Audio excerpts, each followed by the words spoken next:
Balita naman sa mga lalawigan, nakaranas ng matinding pagbaha ang mga residente sa iba't ibang lugar sa Bulacan. Bunsod pa rin ang pananalasa ng bagyong Enteng at ng pinalakas na habagat. Sa tindi ng buhos ng ulan ay nagpakawala na rin ang Bustos Dam ng nasa 1,300 cubic meters per second kahapon matapos maabot ang spilling level nito.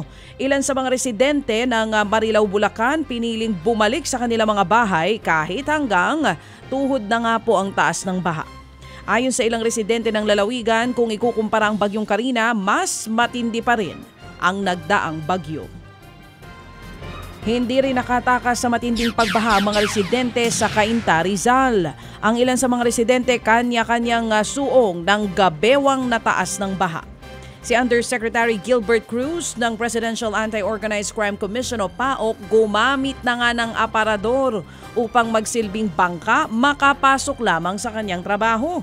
Patuloy namang nananatili sa mga evacuation area ang mga residenteng inilikas dulot pa rin ng bagyong Enteng.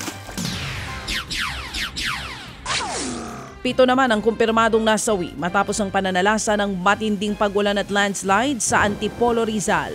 Kabilang sa mga na-recover ng mga otoridad ang bangkay ng isang babaeng buntis at 2 binatilyong magkapatid matapos silang matabunan ng pagguho ng lupa sa Sitio Hinapaw kahapon ng umaga.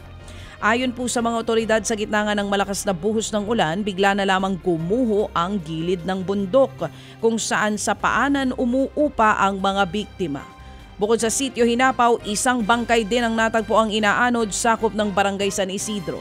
Patuloy na nananawagan ng mga otoridad sa mga residente sa Antipolo na lumikas sa mga partikular na lugar na mataas ang tsansa ng landslide at maging sa flood-prone areas. Ted Filon at DJ Chacha ngayon nasa Radyo 5 92.3 News FM Monday to Friday 6 to 10 a.m.